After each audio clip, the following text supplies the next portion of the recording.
Ayan, 2017. Nakasulat dito, partnering for change engaging the world.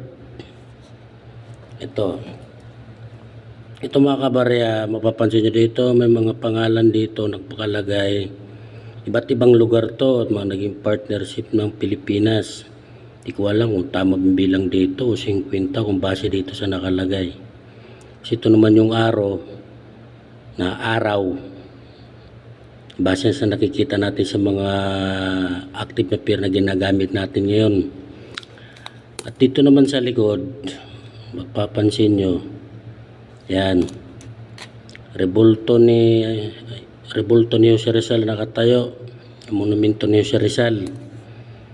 At dito naman nakatatak yung logo ng BSP. Nakikita din natin yan sa mga perang ginagamit natin, active pa. May nakalagay dito na Republika ng Pilipinas, 1 piso. May mga nakalagay din dito mga pangalan din ng lugar. Nakikita ko dito Francisco, Cambodia. Mga lugar. Tapos ang vintage nito ay nasa 10 million. 10 million. Ang ibig sabihin nito, ginawa ng BSP na pera sa 1 piso coin na to ay nasa 10 million. 10 million ang nagawa nito. Ibig sabihin marami ang may hawak nito na ganito. Pero ngayon ko lang din nakita itong barya na ito. ASEAN 50 Philippine 2017 1 piso coin ng Pilipinas. Ngayon base naman sa halaga sa value collector nito, base sa napapanood natin sa YouTube, sa Facebook, hindi natin alam kung totoo man yung sinasabi nila.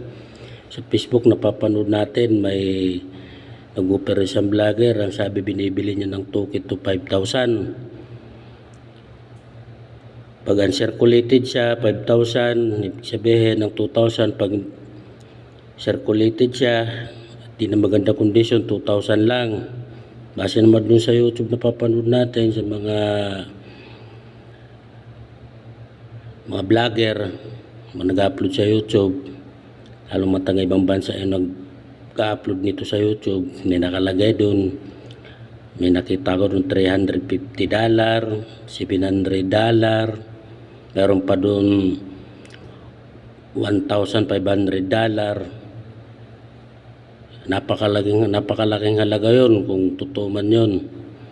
Pero sa base sa aking pag-research, nakita kong value ng coins na ito, although collectible siya at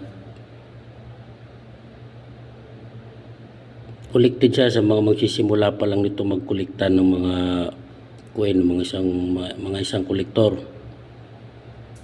Pero ito ilalagay ko dito sa itaas kung nandito na lahat yung detail ng baryang ito.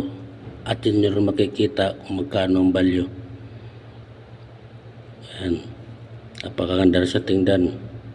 Maganda siyang collectible. Ayan.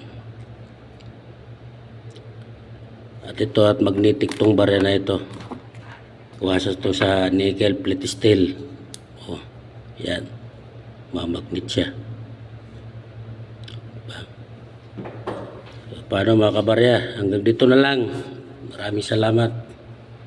At kung meron kayo nito, tamang presyo na panood natin, nakita sa mga YouTube, sa Facebook. Kung meron kayong ganung itong barya, kung tutuman ng halaga, swerte nyo.